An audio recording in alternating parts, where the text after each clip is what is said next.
निसर्गराजा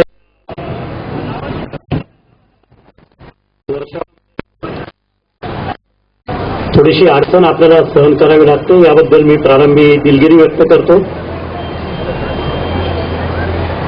आजचे पाहुणे अहमदाबाद येथील प्राणी संग्रहालयाचे प्रमुख RK साहू साहेब यांचं व्यासपीठावर आगमन झालेलं आहे.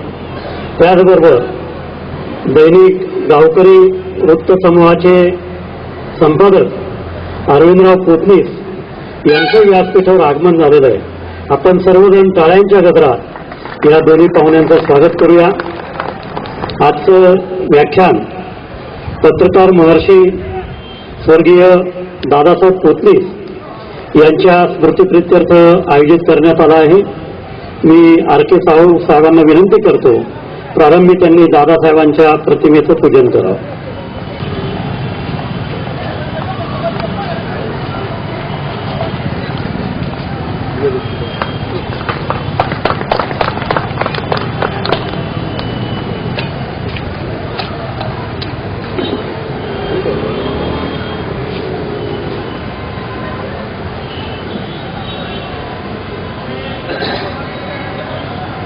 जी कोतनीस उपस्थित श्रोते, आज आगळेवेगळे धडाडी व्यक्तिमत्व आपल्यामध्ये उपस्थित आहे.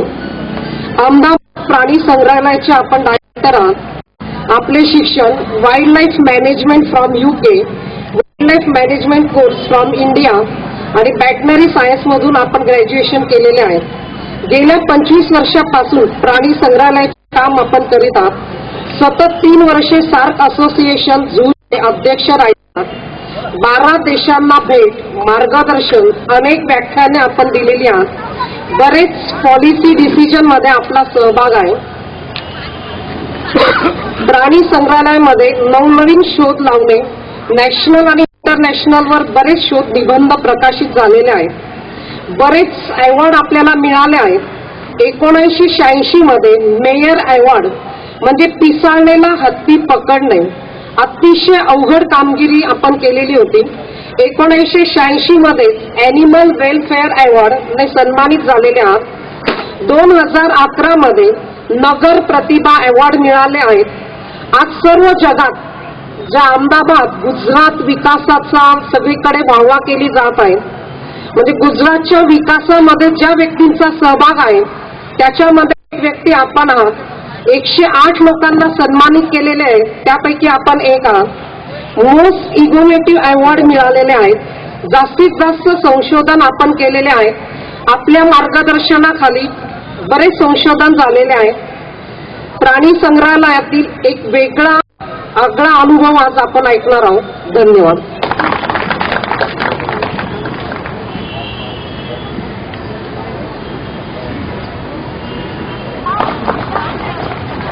या ठिकाणी RK साहू कार्य पार पडत होते. एक मोठं व्यक्तिमत्व आज आपल्याला या ठिकाणी लाभलंय. मी RK साहू साहेब यांचं पुन्हा एकदा स्वागत करतो आणि त्यांना विनंती करतो त्यांनी आजच्या पुष्पास प्रारंभ करावा. धन्यवाद. बड़ा अच्छा लगा. हम लोग बचपन में पढ़ते थे फ्रीडम फाइटर में दादा साहब कोतनीस ने भी काफी काम किया. आज सौभाग्य है कि उनके मंच से बोलने का एक चांस मिला है. वसंत व्याख्यान माला के प्रमुख श्री बहने साहब, श्रीकांत भाई बहने, सेक्रेटरी मैडम संगीता, सभी गणमान्य व्यक्ति, भाइयों एवं बहनों, आज का सब्जेक्ट जो है वो काफी अलग है. आप लोगों ने यहाँ पे काफी लोगों को सुना होगा. कोई पॉलिटिक्स की बात करता है, कोई जीवन जरूरियात की बात करता है, कोई इकोनॉमिक्स की बात करता है. आज जो बात होगी बिल्कुल अलग होगी. आप लोगों को बिल्कुल एक अलग, आप लोगों का जिसमें काफी कम एक्सपीरियंस है, आपकी डेली लाइफ में जो कम उपयोग में आता है, परंतु उतनी ज्यादा उसमें एंथुसियाज्म है, उतनी ज्यादा आपको उसमें इंटरेस्ट है, वो सब चीजों के बारे में हम बात करेंगे. आप यहां देख पा रहे हैं माननीय प्रधानमंत्री श्री नरेंद्र भाई मोदी, जो पहले गुजरात राज्य के मुख्यमंत्री थे और उनकी कंस्टिट्यूएंसी में मेरा जू है, वहां पे हम लोग काम करते हैं। कांकरिया एक बहुत फेमस जगह है। ये जो है सन 2008 में हम लोग एक कार्निवाल सेलिब्रेशन करते हैं, उसमें एशियाटिक लायन हम लोग जूनागढ़ जू से लाए थे। तो उसका आप सोचिए वाइल्ड लाइफ से कितना लगाव है उनको, कि जैसे उन्हें पता लगा कि एशियाटिक लायन का एक पेयर जो है अहमदाबाद जू में आया, तो उसका वेलकम करने वो खुद आए थे। हाँ, नेक्स्ट स्लाइड दिखाएंगे। ये एक वो सुंदर स्थल है कांकरिया, जो चारों तरफ आप देख पा रहे हैं, वही ये पूरा जो एरिया है 117 एकड़ जमीन है इसमें। ये कांकरिया तालाब है, 14वीं सदी में बनाया गया था। आप देखें अगर 14वीं सदी में भी कितना ज्यादा आर्किटेक्चर था, उसका एक सबसे बढ़िया उदाहरण है। आप देखेंगे पूरा एक कंप्लीट गोल तालाब उसी समय से बना हुआ है 14वीं सदी में, और उसके बीचों बीच में एक गार्डन है जिसका नाम नगीनावाड़ी है। तो ये पूरा एरिया में जू है, काफी सारे अम्यूजमेंट है, वाटर पार्क है, ट्रेन है और बहुत सारी चीजें हैं इसके अंदर। बटरफ्लाई पार्क है, अभी एक हम लोग एक नया प्रैक्टिकल कर रहे हैं, उसके बारे में भी हम आपसे बात करेंगे। नॉक्टर्नल एनिमल हाउस वो भी इसमें बन रहा है। तो ये पूरा एरिया हम संभालते हैं। अगर हम जू की बात करें तो एक ऐसा लगता है कि जू क्या है। जूलॉजिकल गार्डन मीन्स लोग ऐसा समझते हैं कि जू मीन्स प्राणी संग्रहालय मीन्स जहां पे प्राणियों को कैदियों की तरह रखा जाता है। अगर आप कंसेप्ट देखें तो एनिमल्स जो हैं they are behind the bar, पूरे आयरन रॉड्स के पीछे एनिमल्स रखे जाते हैं। तो एक्चुअली पहले ऐसे ही हुआ। अगर आप देखें तो जू जो है जूलॉजिकल गार्डन है, प्राणी संग्रहालय कैसे बने, उसका इतिहास देखेंगे तो बहुत समय पहले जो राजा महाराजा थे उन सबका एक शौक था, उन सबका एक स्टेटस सिंबल था। जैसे होता है ना कि आज के जमाने में डिग्री बताते हैं कि भाई इनने क्या किया, बीए किया, एमए किया, पीएचडी किया, या एक्सेट्रा एक्सेट्रा जो भी है, पीएचडी किया किसी भी सब्जेक्ट का। ऐसे पहले के जो राजा महाराजा थे उसका एक अपना स्टेटस सिंबल था कि ये राजा महाराजा ने कितने लायन या टाइगर मारे। आपने सुना होगा पहले का जो राजा महाराजा आते थे तो पहले एक अनाउंसमेंट एक आदमी करता था, सावधान सावधान, फलाने राजा आ रहे हैं, इन्होंने 50 टाइगर मारे, इन्होंने 25 जो है लेपर्ड मारे। ऐसा एक अनाउंसमेंट होता था। इनके पास में 100 हाथी हैं, 500 कैमल है, उनके पास में 1000 हॉर्स है। तो वो एक स्टेटस सिंबल था। वो लोग बताते थे कि हमारा राजा कितना पावरफुल है। आज भी अगर आप देखें तो हम किसी व्हीकल को हम लोग हॉर्स पावर में नापते हैं कि भाई कितने हॉर्स पावर की मशीन है। तो ऐसे ही पुराने जमाने में पूरा का पूरा एक स्टेटस सिंबल था। जानवरों को मारते थे, जानवरों को अपने कब्जे में रखते थे, प्रूफ करते थे कि हम लोग ज्यादा एनिमल से ताकतवर हैं। वो बात अलग है कि एनिमल्स को वो लोग हथियार से कंट्रोल करते थे, कभी हाथ से कंट्रोल नहीं करते थे। तो बहुत समय तक जब से ह्यूमन सिविलाइजेशन चालू हुआ तब से आदमी ने ट्राई किया कि हम क्यों नहीं सभी को रूल करें। आदमी का एक ऐसा दिमाग है कि जो हर समय चाहता है कि मैं वो सबसे ऊपर रहूं और सबको अपने कब्जे में रखूं। तो उसने यही किया। लायन और टाइगर तो ठीक है, पर एलिफेंट का आप सोचिए, हाथी जो जिसका 5000 किलो वजन होता है, 5000 किलो के एनिमल को भी अपने बस में करने के लिए उसने ट्राई किया और बाद में कर लिया। तो अपने उसके कब्जे में करके उसके बाद में उसके ऊपर बैठ के लड़ाई लड़ते थे।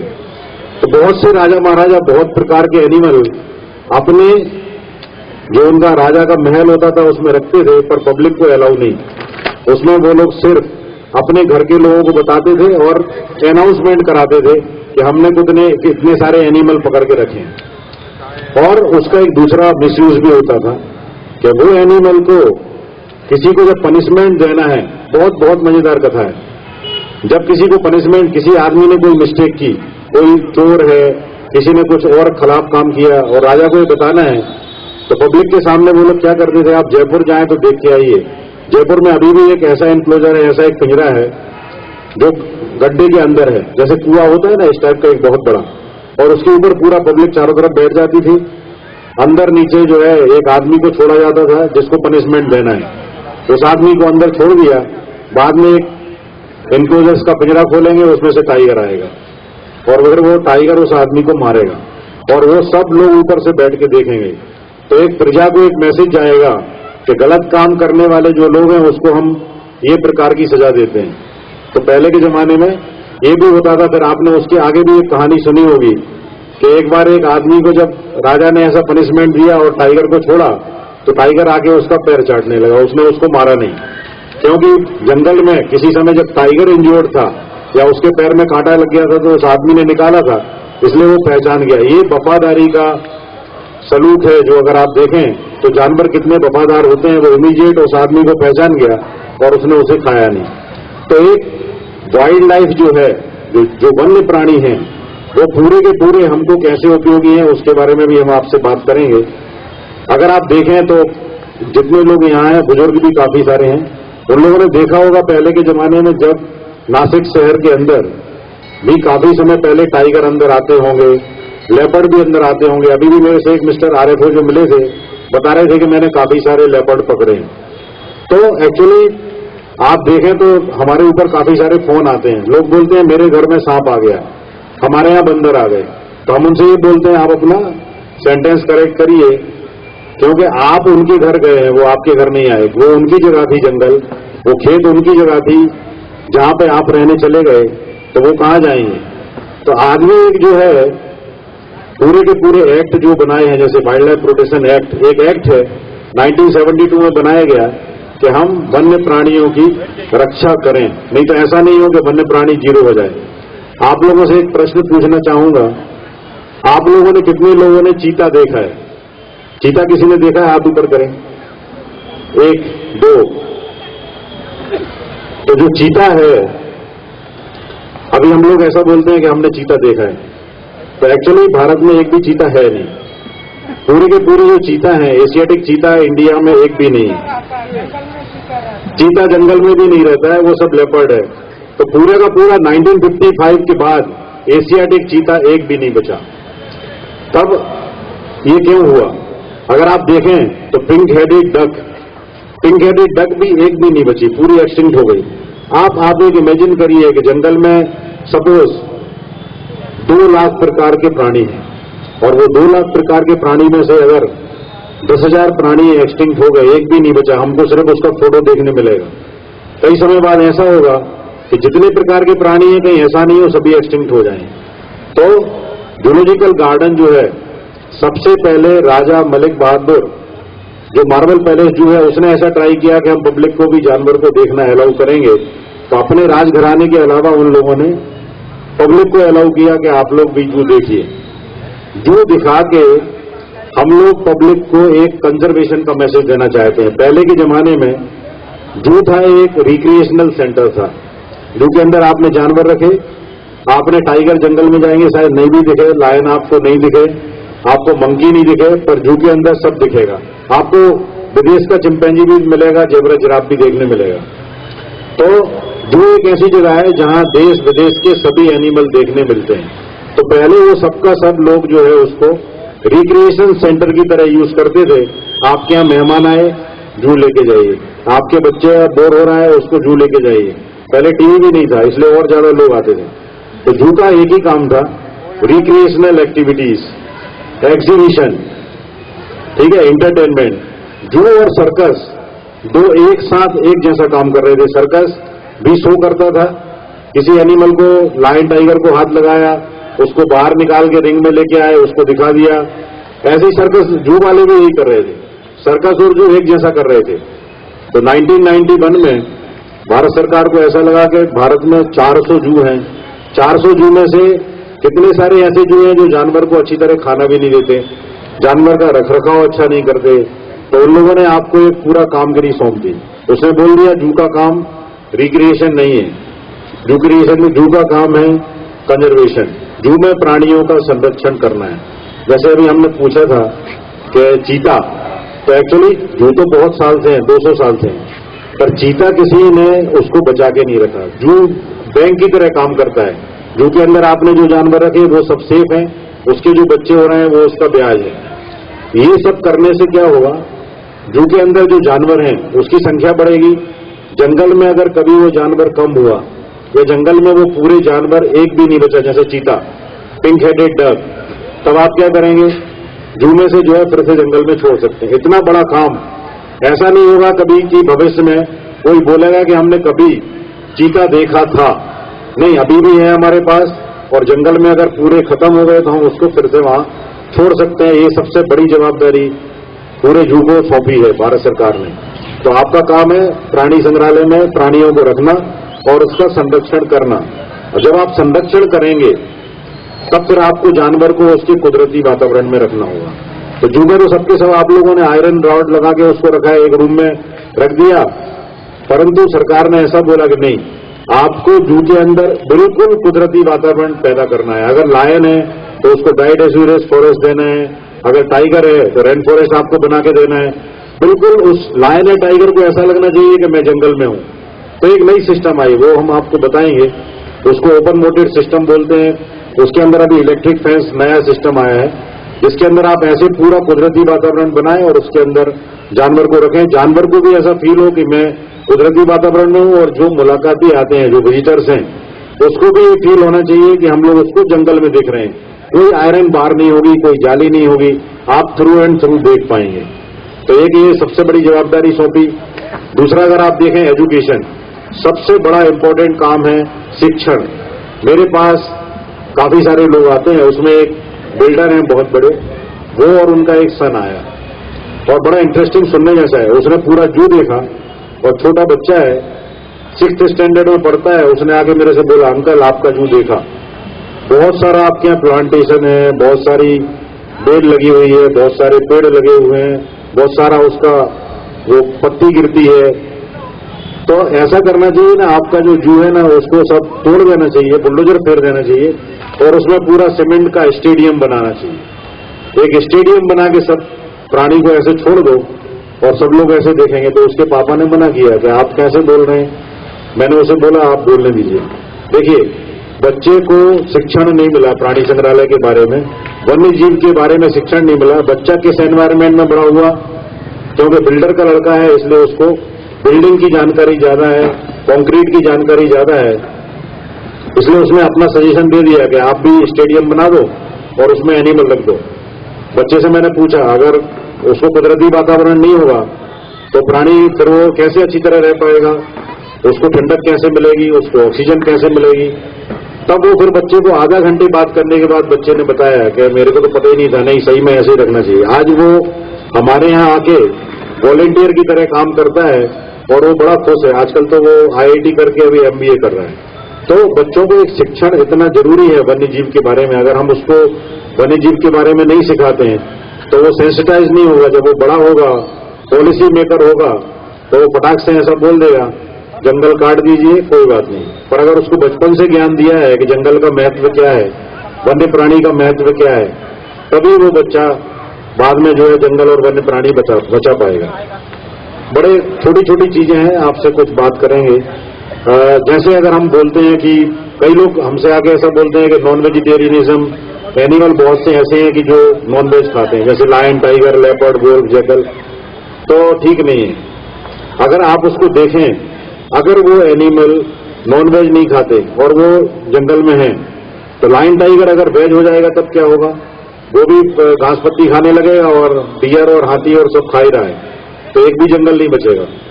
जंगल नहीं बचेगा तो वही की वही एनिमल पॉपुलेशन जाएगी विलेज में, वहां का पूरा खेत का फसल खा जाएगा। तो फिर आदमी क्या खाएंगे?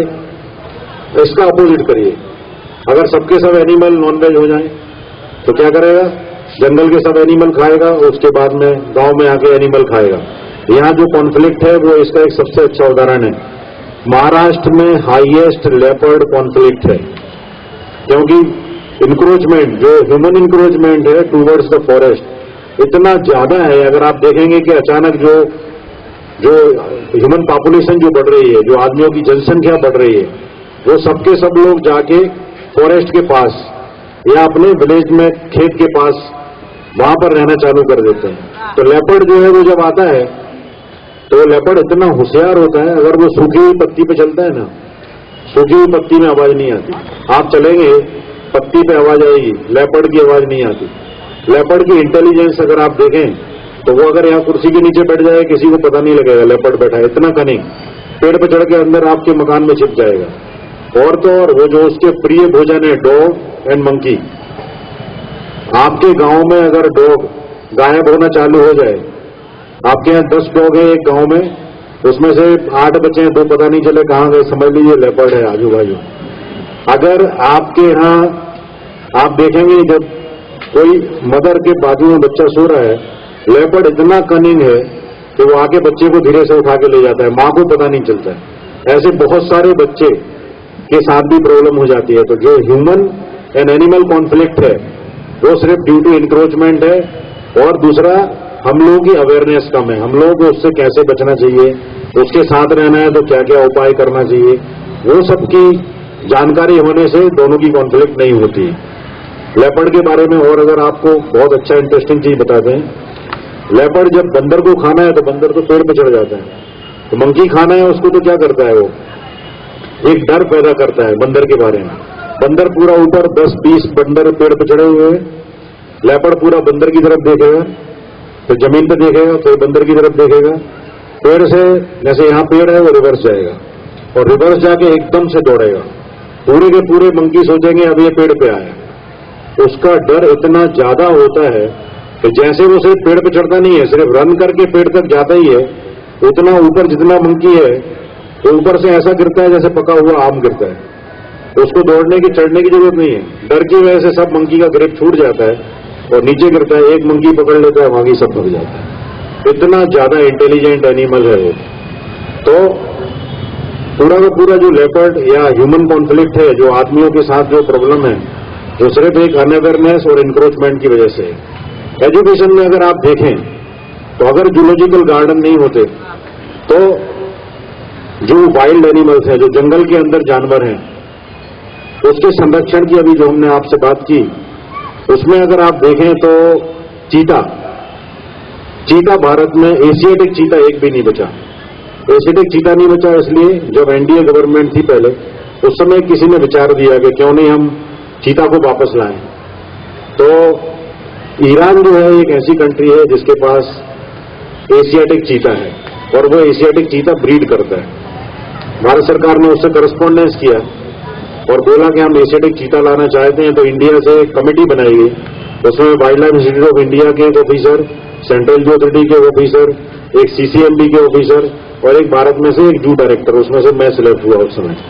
तो 4 लोगों की एक कमेटी बनाई और बोला कि आप लोग ईरान जाइए, 3 से 6 महीने रुकिए, उसके बाद में वहां से आपको चीता लाना है।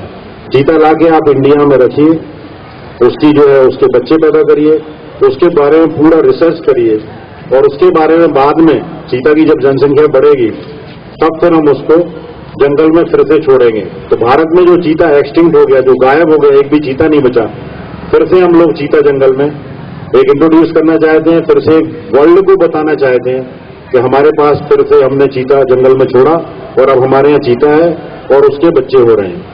एक्चुअली बड़ी लंबी प्रक्रिया है। जब जू में कोई जानवर होता है और उसके जब बच्चे होते हैं तो उसको फिर से जंगल में छोड़ना है तो बड़ा कठिन काम है। इसके बारे में जैसे अगर उसे बोला जाता है ह्यूमन इम्प्रिंटिंग। अगर कोई भी एनिमल जब जू में बच्चे देता है तो उसके दिमाग में एक नया एनवायरनमेंट क्रिएट होता है। वो ये सोचता है कि मैं जू में जो रहता हूं, रोज 10-20 हजार लोगों को देखता है, मेरे जू में एक दिन में 30-30 हजार लोग आते हैं, एक साल में 30 लाख से 60 लाख विजिटर्स आते हैं। तो उसको खाना देने वाला भी ह्यूमन बीइंग, उसको दूध पिलाने वाला ह्यूमन बीइंग, उसको घुमाने वाला ह्यूमन बीइंग। तो उसके दिमाग में एक ऐसा दिमाग में प्रिंट होता है कि मैं भी ह्यूमन बीइंग। पूरे समय एक एनवायरनमेंट उसके जो दिमाग में क्रिएट होता है तो उसे ऐसा लगता है, आपके घर में आपने देखा होगा डॉग या कोई एनिमल रखते हैं और अगर आप चले जाएं तो बाद में वो जो है एनिमल खाना नहीं खाता है।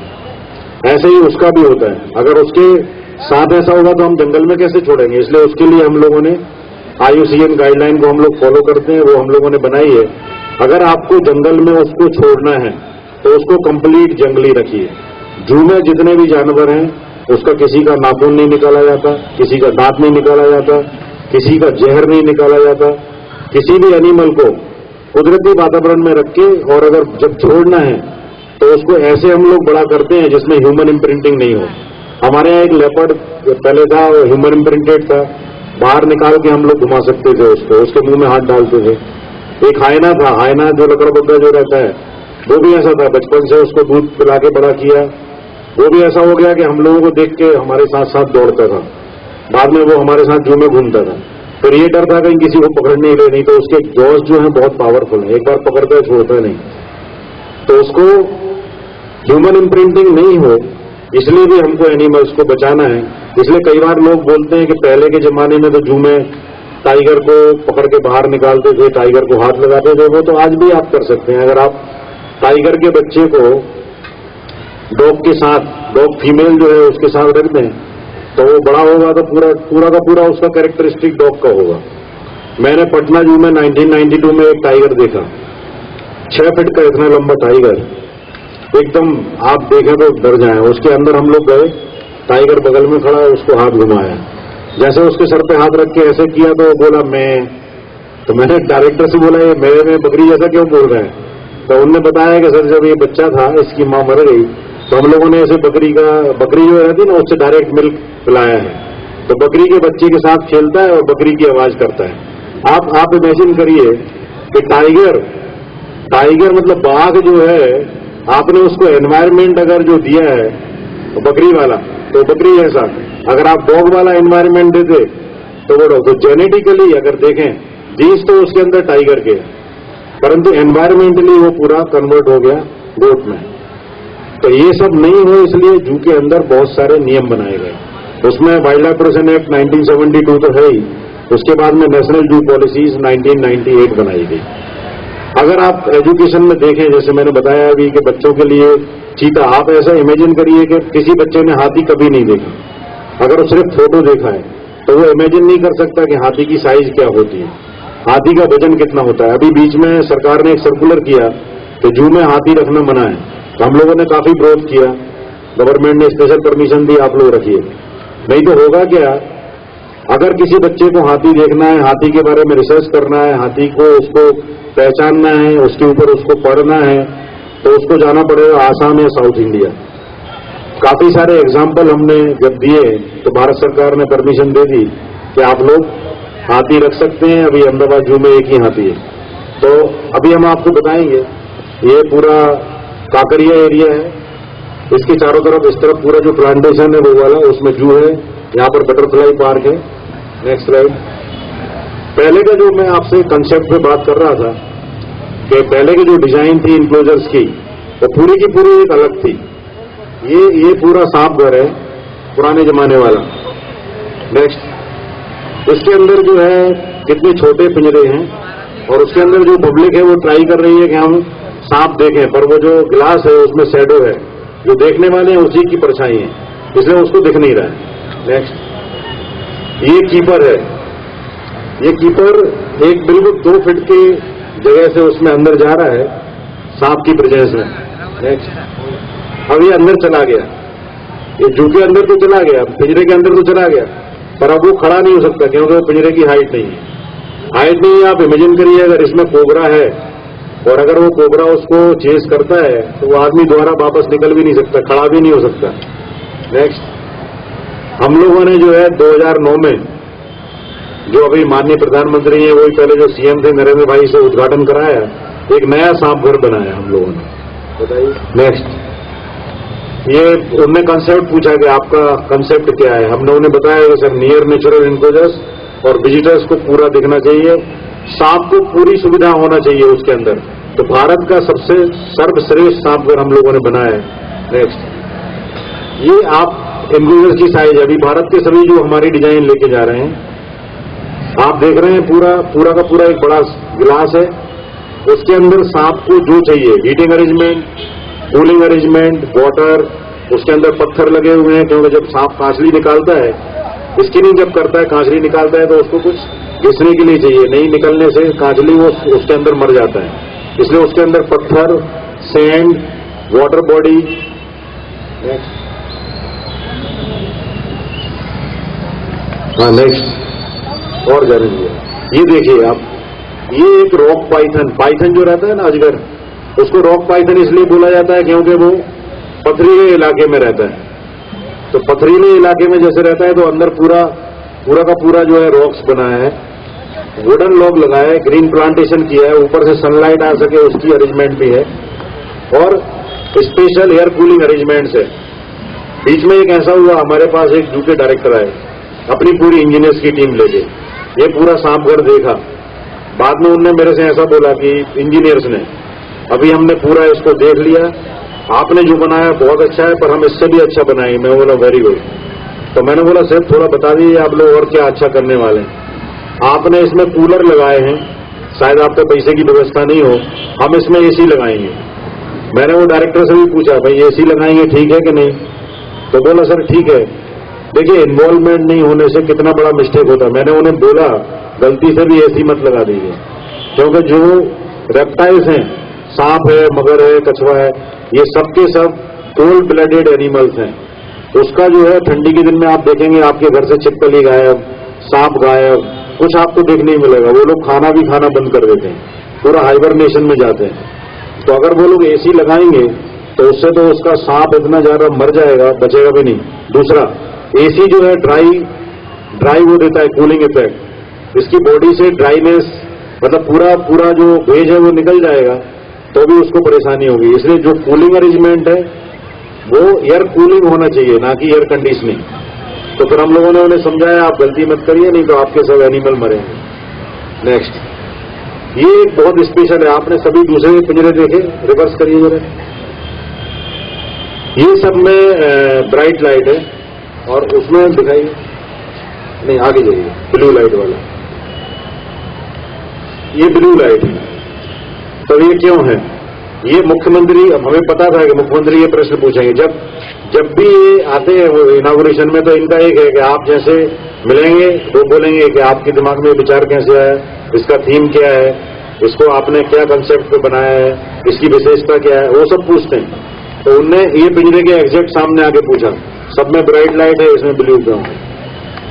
वो बड़ा सिंपल है, इसमें ब्लू लाइट इसलिए, इसके अंदर जो सांप रहता है वो रात में जगता है, दिन में सोता है, वो नॉक्टर्नल है। ऐसे प्राणी, ऐसे निशाचर जो प्राणी होते हैं ना, जो रात में जगते हैं, दिन में सोते हैं, लेपर्ड भी उसमें एक है, जैकल, वोल्फ, हाइना भी है। आपने देखा वो बैट छोड़ती है रात में, चामाचिड़िया जो सोच जाती है बोलते हैं, वो चमगादड़, वो भी वो है। वो आउल्स जो रहते हैं, उल्लू, वो भी रात में जगते हैं। तो ये इसमें सांप है सबसे ज्यादा जहरी, बिल्कुल छोटा सा रहता है, 1 फीट का और कभी आधा फीट का, पतला रहता है, ग्रेइश ब्लैकिश कलर का रहता है, उसके ऊपर व्हाइट रिंग रहती है। आदमी सोता है, गुजराती में उसको काड़ोतरा बोलते हैं। वो सांप आएगा और आके धीरे से काट के चला जाता है। आदमी सोता है, सोते ही रह जाता है, पता नहीं चलता कब काट गया, कब क्या हुआ, वो बोल भी नहीं पाता, नींद में रह जाता है। तो वो इसमें क्रेट रखे गए। नेक्स्ट, ये आप देखेंगे गो है पानी की। ये जो मटका वाला अरेंजमेंट है, इसको गरबा मटला भी गुजराती में बोलते हैं। इसके अंदर सिर्फ हम लोगों ने एक बहुत अच्छी व्यवस्था की, सुनने जैसा है। जब मैं 1990 में जू में आया तो मैंने देखा सांप थोड़ा संख्या में ज्यादा मरते हैं ठंडी के दिन में। तो पुराना सांप घर जो बताया उसमें मैंने एक काफी सीनियर आदमी था, उससे मैंने बोला सुपरवाइजर से कि ये ठंडी में मरते हैं तो इसके लिए कुछ हीटिंग अरेंजमेंट करना चाहिए। तो उसने बोला सर बड़ा सिंपल, हम लोग बरसों से ये हीटिंग अरेंजमेंट करते हैं। क्या करते हैं सर? हम लोग इसमें घास डाल देते हैं, तो घास में जाके सांप बैठता है। समझने जैसा है, हम लोग जो स्वेटर या कोट पहनते हैं, अगर उस स्वेटर या कोट को हम इसके ऊपर लटका दें तो ये गर्म नहीं होता है। हमारे बॉडी से जो हीट निकलती है बाहर, उसको रोकने में स्वेटर या कोट मदद करता है। स्वेटर या कोट खुद हीट नहीं देता है। तो मैंने उसे यही बोला कि वो कोल्ड ब्लडेड है सांप और वो सब, उसका खुद का हीटिंग अरेंजमेंट तो है नहीं बॉडी में, इसलिए उसको हम लोगों को हीटिंग अरेंजमेंट देना चाहिए। तो घास का खुद हीटिंग तो होता नहीं, इसलिए हम लोग उसमें एक हीटर अथवा तो एक ये मटका लगाते हैं, उसमें बल्ब लगाए होते हैं। तो उसको ऐसा लगा कि कल ये लड़का आया है, अभी इसको 1 महीना भी नहीं हुआ, मेरे को 40 साल हुआ, ईगो हर्ट हुआ। तो मैंने बोला हम ऐसा लगाते हैं, आप अपना घास डालिए, एक ही पिंजरे में हम दोनों कर देते हैं और सांप के ऊपर छोड़ देते हैं उसको जो अच्छा लगे। तो रोज सुबह वो आदमी आए 7 बजे और जाके देखेंगे वो मटकी के पास सांप जाके बैठ गया है, वो चलिए से निकाल के घास में रख दे।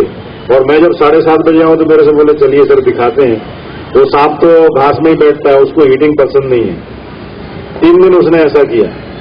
चौथे दिन मैंने देखा कि कुछ रेती के अंदर लाइनिंग बनी हुई है और उसमें देखा कि वो सांप जो है मटके की तरफ जाता है, ऐसा लाइनिंग दिखता है। तो मैं उस दिन 6:30 बजे आया, जाके देखा तो वो सांप जो है मटके में बैठा था।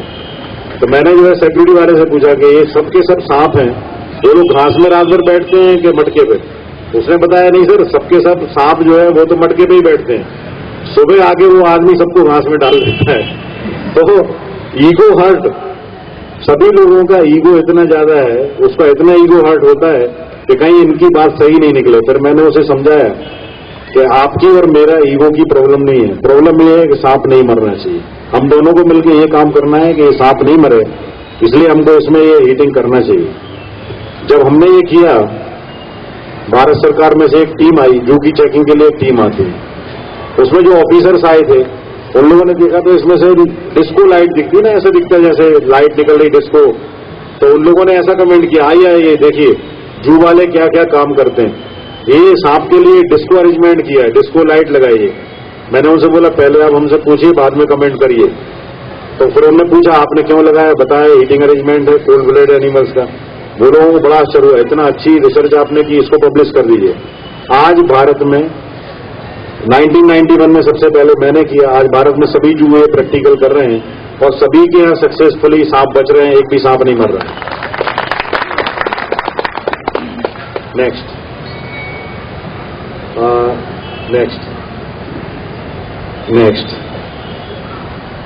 अभी हमने सन 2012 में 25 दिसंबर 2012 में जब हमने बटरफ्लाई पार्क बनाया, ये कंस्टिट्यूएंसी मुख्यमंत्री साहब की थी, अब तो पीएम है। तो हम लोगों को एक प्रोजेक्ट मिला कि अभी इलेक्शन पूरा होगा, उसके बाद कुछ प्रोजेक्ट का हम लोग इनॉग्रेशन करते हैं। ऐसे टारगेट हम लोगों ने मास्टर प्लानिंग किया है, सन 2012 से 2022 तक हम क्या करने वाले हैं वो पूरा हमने लिखा है। हर साल हम लोग एक नया प्रोजेक्ट देते हैं। तो बटरफ्लाई पार्क हम लोगों को बनाना था और बटरफ्लाई पार्क के लिए 9000 स्क्वायर मीटर जमीन एक बगीचे में से ली, बिल्कुल उजड़ी हुई जमीन और पूरा ऐसी डाल वाली जमीन। उसके अंदर हम लोगों ने सिर्फ प्लांटर्स बनाए और प्लांटेशन कर दिया। आप अगर देखेंगे बटरफ्लाई पार्क पूरे भारत में और पूरे वर्ल्ड में बटरफ्लाई पार्क क्लोज टाइप है, बंद। ऐसे पेड़ तो सबको ऐसे कवर कर देते हैं पूरे जाली से या डोम से, उसके अंदर बटरफ्लाई छोड़ दिया। आपने 10 प्रकार की बटरफ्लाई छोड़ी, हो सकता है 8 प्रकार की बचे, 12 प्रकार की तो नहीं होगी क्योंकि बाहर से आ नहीं सकती। तो वो बटरफ्लाई को आपने एक पिंजरे में रखा, इसलिए आपको दिल्ली से परमिशन लेनी पड़ेगी। उसमें हो सकता है आपको 6 महीने भी लगे, 1 साल भी लगे। हमने एक नया कंसेप्ट सोचा, क्यों नहीं हम ऐसा कुछ काम करें जिससे बाहर जो बटरफ्लाई उड़ती है उसको मदद मिले। और हम लोगों ने एक पूरा एनवायरमेंट क्रिएट किया 3 महीने के अंदर। ऐसे पेड़ लगाए कि जो बटरफ्लाई जिसका खाना ज्यादा पसंद करती है, जिससे बटरफ्लाई अपने अंडा देना पसंद करती है, और ऐसे करीब 250 प्रकार के पेड़ पूरे उस एरिया में प्लांटेशन किया। और हम लोग प्लांटेशन कर रहे थे, उसमें 1 स्पीसीज 2 स्पीसीज, गुजरात राज्य में 40 स्पीसीज मिलती है, कामगिरी करते करते 33 स्पीसीज, उसमें 33 स्पीसीज आ गई। बाद में मुख्यमंत्री साहब को बुलाया, 25 दिसंबर को उद्घाटन कराया। उनका यही प्रश्न था, दूसरे बटरफ्लाई से ये बटरफ्लाई पार्क अलग कैसे? हमने उन्हें बताया कि सर सब लोगों के यहाँ बटरफ्लाई पार्क बंद है, ये खुला है। हम बटरफ्लाई के ऊपर छोड़ते हैं, उसको अगर एनवायरमेंट अच्छा मिलता है तो वो आए, यहाँ रुके, खाना खाए, बच्चे दे, अगर नहीं अच्छा लगता है तो वापस जाए, बच्चों को बड़ा करके वापस जाए। वो सही में सबसे अच्छा काम है कि आप बटरफ्लाई की संख्या बढ़ा रहे, आप इकोसिस्टम पूरा जनरेट कर रहे हैं। बटरफ्लाई को जितने दिन अच्छा लगे उतने दिन रुके, बाकी जाए। तो हमने उस पर बाद में रिसर्च कराई, 1 साल के अंदर ही 33 स्पीसीज रिकॉर्ड हुई। एक लड़के ने उसमें MSc किया, उसने अपना डेजर्टेशन बनाया, उसने पेपर पब्लिश किया, और बटरफ्लाई अभी परमानेंट बहुत सारी रुक गई है और इस बटरफ्लाई पार्क में पब्लिक को देखने मिलती है। बहुत कम पैसे में, बहुत कम समय में ये प्रोजेक्ट हम लोगों ने पूर्ण किया। मुख्यमंत्री ने जब सुना तो उन्हें भी बहुत अच्छा लगा कि सबसे अलग करके आपने ये प्रोजेक्ट किया है। और ये सब नई थिंकिंग लोगों के दिमाग में आना चाहिए। जो सब लोग एक प्रकार का कर रहे हैं, एक ही प्रकार का सभी लोगों की आदत है। एक ने डोम बनाया, कितने मीटर का है? 800 मीटर। सर हमने 1200 मीटर बनाया है। उसने सर 5 करोड़ खर्चा था, हमने 10 करोड़ खर्चा। तीसरे ने सर हमने 50 करोड़ खर्च दिया। पर पर्यावरण को सही में फायदा हुआ या नहीं हुआ? आपने जो एनवायरनमेंट दिया उसमें बटरफ्लाई आई, बटरफ्लाई को एनवायरनमेंट मिला, उसके बच्चे हुए, बटरफ्लाई वापस गई। इसको इन सिटू कंजर्वेशन बोलते हैं कि आपने कुदरती वातावरण में ही ऐसा वातावरण क्रिएट किया जिसमें वो प्राणियों की और पक्षियों की और इंसेक्ट की संख्या बढ़े। बटरफ्लाई की संख्या बढ़ने से बहुत सारे एनवायरनमेंट जनरेट होने से बहुत सारे इंसेक्ट भी आए, बटरफ्लाई खाने के लिए बहुत सारी बर्ड्स भी आई, एकदम पूरा इकोसिस्टम जनरेट हुआ, एकदम बहुत सुंदर। आप लोग अहमदाबाद आए तो जरूर आइए, देखने के लिए बहुत सुंदर है। और फरवरी सीजन में तो बटरफ्लाई इतनी सारी होती है, थाउजेंड्स ऑफ बटरफ्लाई।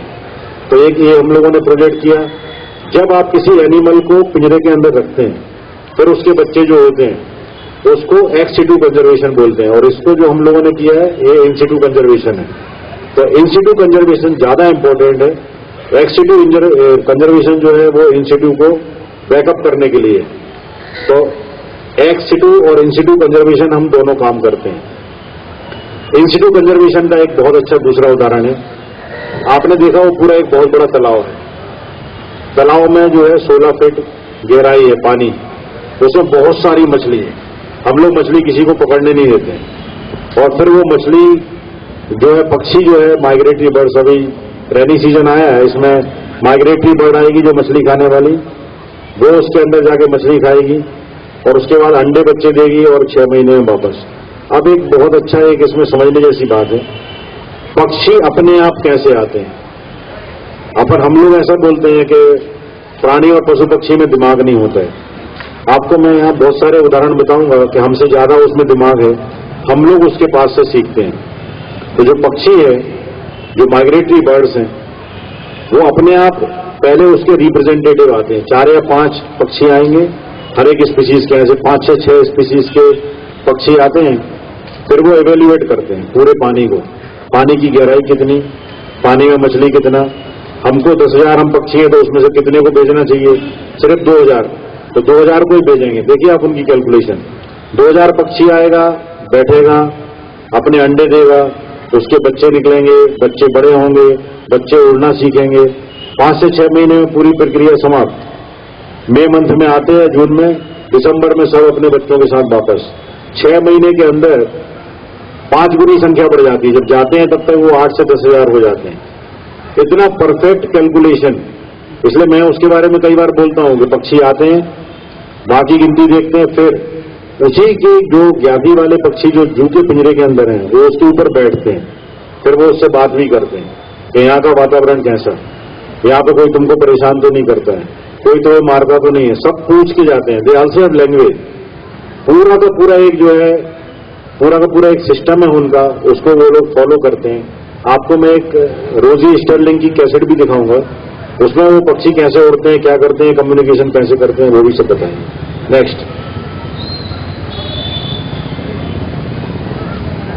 ये अंदर शाम को 7 बजे तो बटरफ्लाई नहीं होती है, तब भी साहब आए, उसका पूरा घूमे, बाद में इनागुरेशन किया। वो प्लांटेशन देख रहे हैं और पूछ रहे हैं कि इतना बढ़िया प्लांटेशन कैसे किया। लोग बोलते हैं गुजरात में, अहमदाबाद में खास करके गुलाब पैदा नहीं होता है, आपके यहाँ इतना गुलाब क्यों पैदा हो रहा है। एक टाली पे 16-16 गुलाब। मैंने उन्हें बताया कि सर बड़ा सिंपल, हमारे यहाँ जू में जो एनिमल्स का डिफिकेशन होता है उसका हम लोग मैन्योर बनाते हैं, इस गार्डन में डाला, इसलिए इतना सारा फूल पैदा हो रहा है। नेक्स्ट, ये देखिए एक बटरफ्लाई है, वो देखिए मधुमक्खी है, ये उसके लिए ह्यूमिडिटी और वो सब मिले, उसके लिए वाटरफॉल है। तो जो आपसे मैं बात कर रहा था बंद पिंजरे और खुले पिंजरे की, तो पहले जो कंसेप्ट था कि आप सलिए के पीछे जानवर को रखते थे, पब्लिक में एक मैसेज जाता था कि जितने भी असामाजिक तत्व हैं उसको हम जेल में रखते हैं, जेल में पूरे सलिए के पीछे, ऐसे हम एनिमल्स को भी रखते हैं। ये असामाजिक है ही नहीं, इनने हमारा कुछ भी नहीं बिगाड़ा है, पर हम सिर्फ अपने स्टेटस कंट्रोल के लिए रखते थे। पर अभी हम लोगों ने उसको खुला पिंजरा बनाया है, 5,000 स्क्वायर मीटर थोड़ी खुली जमीन। ये टाइगर बगैर जाली, बगैर सलिए के आप देख सकते हैं, और उसके अंदर पूरा कुदरती वातावरण। उसको पानी में बैठना है, पानी में बैठे, बाहर घूमना है बाहर, उसके लिए पूरा एक नया ऐसी सिस्टम लगाइए जो गर्मी में ठंडी हवा दे, ठंडी में गर्म हवा दे। नेक्स्ट, ये लायन का खुला पिंजरा है। अगर पीछे की जाली आप नहीं देखें तो आप बोल सकते हैं जू में है ये लायनेस, पूरा जंगल जैसा दिख रहा है, कितना बढ़िया दौड़ रहा है। नेक्स्ट रीछ भी खुले पिंजरे में, पब्लिक जहां से दिखती है वहां से हम लोगों ने बनाया है। नेक्स्ट देखिए, रीछ को अगर गर्मी लगेगी तो वो जाके पानी में बैठेगा, पानी में बैठ के पूरा अपना नहाएगा, सब करेगा। लोग आके हमसे पूछते हैं कि आपके एनिमल इतना शाइनिंग करते हैं, आप कौन सा शैम्पू यूज करते हैं? हम लोग नहीं करते कोई शैम्पू। ये देखिए, रीछ की एक विशेषता है, उसको क्या है, टर्माइट्स, एंड्स वो सब खाता है। उसको खुली जगह मिलेगी तो जाके जमीन में खोदेगा। पहले पक्के पिंजरे में रहते थे, तो ये लोगों को गर्मी में इतना गर्मी लगती है, इनके बॉडी में स्वेट ग्लैंड नहीं होती, पसीना नहीं निकलता है, तो अपने मुंह से थूक ऐसे पंजे पे लगा के इसको ठंडा करते हैं। पूरा का पूरा ऐसे हाँफेंगे, स्रोत बनेगा, यहाँ ठंडक करेंगे, तब इसको। अब हमारा एक भी रीछ नहीं हाँफता है, क्योंकि पूरा कुदरती वातावरण में रहता है। पर ये लोग छोटे पिंजरे में रहने से पेड़ पर चढ़ना भूल गए। हमें ऐसा लगा ये लोगों को फिर से सिखाया जाए, इसलिए हम लोगों ने क्या किया, इस पिंजरे के अंदर जो पेड़ है उसमें 6 फीट 5 फीट पे हम लोगों ने वो मध लगाई, हनी। उसको मध बहुत पसंद है, जैसे उस पर डाल दी तो उसने खड़े होकर चाटा। 7 फीट पे लगाई, थोड़ा चढ़ा, 8 फीट पे लगाई, थोड़ा और कोशिश की। धीरे धीरे वो पेड़ पर चढ़ना सीख गया। अब ये रीछ कई बार पेड़ के ऊपर बैठा मिलता है, तो पूरा का पूरा, क्योंकि जेनेटिकली तो वो रीछ ही था, परंतु वो छोटे पिंजरे में रहने से सब भूल गया था, उसको फिर से याद दिलाया। अब बिल्कुल कुदरती वातावरण में वो रहता है। बटरफ्लाई पार्क में जो जाली है उसके ऊपर भी हम लोगों ने ऐसी बेल लगाई है जिसके अंदर फ्लावर हो और उसमें ज्यादा में ज्यादा पोलन ग्रेन्स हो, जो है बटरफ्लाई जिसको खाती है। नेक्स्ट, ये भी हाइब्रिड जासूस जो है, बड़ी सुंदर डक है, मैंड्रिन डक, चाइना जापान की है। देखिए कुदरत ने कितना सारा कलर दिया है। सबसे most beautiful duck is mandarin duck. ये उसका मेल है, male they are beautiful, female थोड़ा डल कलर में रहती है। और नेक्स्ट, ये फीमेल, ये एक सिस्टम है रिवर्स। हाँ, ये एक ऐसी सिस्टम है जो गर्मी में ठंडी हवा, ठंडी में गर्म हवा देता है। अभी मेरा मैसूर में लेक्चर था, पूरे भारत में अपने घर में लोग ये लगा रहे हैं और जू में भी लगा रहे हैं। आप लोग जो लोग नया मकान बना रहे हैं उसके लिए सिस्टम बताते हैं हम। ये सिस्टम ऐसी है कि अगर आपने देखा होगा, कुएं या बोर में से जो पानी निकलता है वो आपको ठंडी में गर्म लगता है और गर्मी में ठंडा लगता है। पानी तो वही होता है, अंदर कोई भगवान ने हीटर या कुछ लगा के नहीं रखा है। तो ऐसा क्यों होता है? ऐसा इसलिए होता है कि अगर आप जमीन के अंदर 3 मीटर जाते हैं, 3 मीटर अंदर जब जाएंगे तो एक प्रोफेसर ने IIM की एक रिसर्च की जिसमें उनने एक थर्मामीटर 1 मीटर, दूसरा 2 मीटर, तीसरा 3 मीटर पे लगाया और 1 साल तक रिकॉर्डिंग लेके उनने ये देखा 3 मीटर पे जो अंदर है थर्मामीटर, उसका टेम्परेचर में वेरिएशन मिनिमम है, 1 मीटर में सबसे ज्यादा है। अगर आप 10 फीट अंदर पाइप कोई रखते हैं और उसके अंदर से हवा सक करते हैं तो उसमें टेम्परेचर बदल के आएगा आपके पास। इसीलिए हमको 10 फीट से जो ज्यादा गहराई के बोर हैं या कुएं हैं, उसका जब आप पानी लेते हैं तो उसका टेम्परेचर फिक्स है, उसमें वेरिएशन कम है। वो टेम्परेचर होता है 25 से 35 डिग्री। जो पानी आपके पास बाहर आता है, तो गर्मी में जब अगर बाहर 40 डिग्री है और आपको 30 डिग्री का पानी मिलेगा तो आपको ठंडा लगेगा। वही पानी जब ठंडी पड़ रही है, 8 डिग्री 15 डिग्री